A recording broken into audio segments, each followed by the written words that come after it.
We're joined now by retired General Stanley McChrystal, whose new book is On Character, Choices That Define a Life. Good morning to you. Thanks for having me up, Margaret. So you write that character is a choice built upon our deeply held beliefs. And it sounds like you really think there's a lack of it these days. We certainly see there's a loss of trust in many of our country's institutions, whether it's the federal government, journalism, the courts. How do you describe our national character right now and the leaders we have? I think it's confused. If you look at polling, as you just referred to the lack of trust, like 22% of Americans a year ago had trust in the U.S. government. Only 34% had trust in other Americans. So I think we all sort of intuitively know we have a real problem. But what I would argue is our national leaders are not the cause of the problem. They're the symptom of the problem. The cause is us at our individual level, our unwillingness to think about character, to talk about character, and to demand character. And I would also argue that we're also the cure. There is a symptom that we see and we're distracted by it, all the things that we are disappointed by, people lying, people doing things that we find beneath us. As a nation, our character is our fate. And so what I'm trying to do is convince people to start a national conversation on character with the idea it starts at the bottom, not at the top. We need to start it down where things actually happen, on farms, in schools. We've just sent out 240 copies of the book to college sports coaches to try to have them start just to talk about character. And so that's what I'm passionate about. Well, I admire the effort. It's interesting to look at where this began, not pinning it on a person. Sure. I understand you're trying to do that. But is it a symptom of it's always been this way, we just have more transparency, and thus we know more about people's flaws? Why does this seem to be building as a problem? Well, we've always had a problem with certain evil in society and corruption, lack of character. But I think the fact that we see everything so much now, we normalize it. Mm-hmm. We start to accept things in celebrities or leaders that I frankly think we wouldn't have accepted even a generation ago.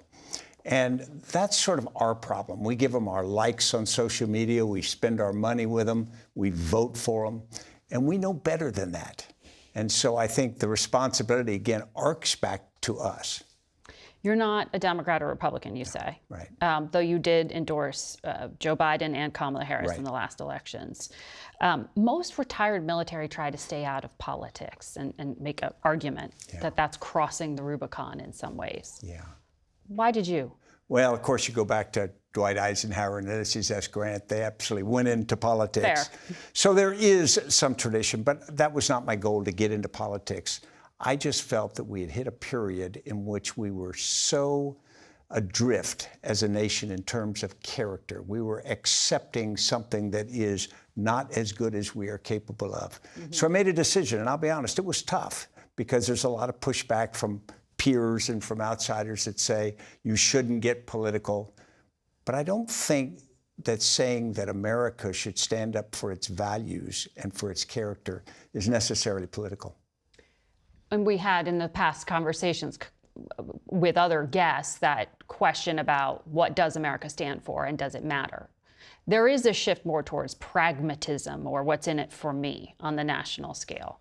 That's very much in our politics right now.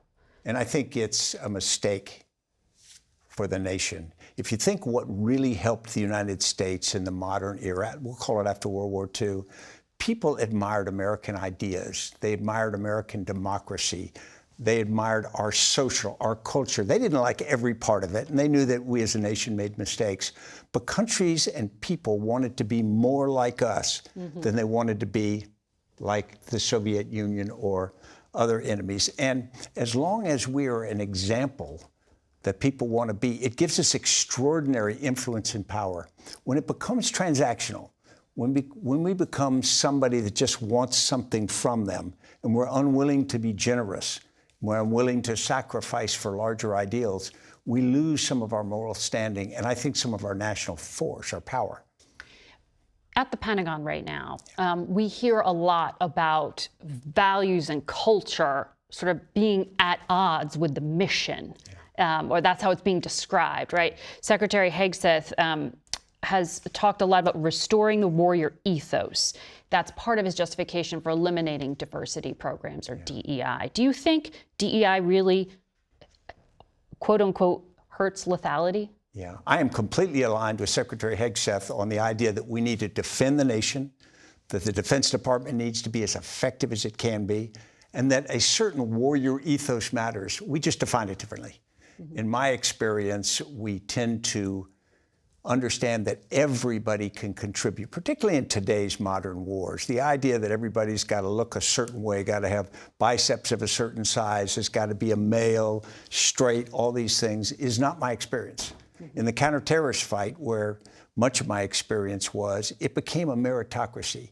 You didn't care what somebody looked like or how old they were, what their gender was or sexual orientation, because it was too important to get the job done.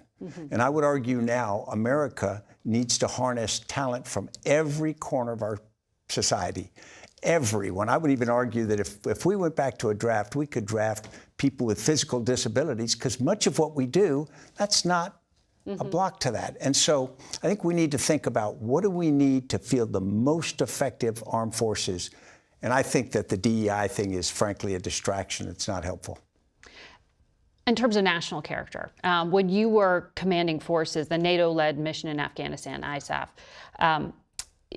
you know very well that country. The Taliban since taken over. We have seen them strip women and girls of even the right to have their voice heard in public. You have seen them carry out retribution against Afghans who worked with our country and put their lives at risk.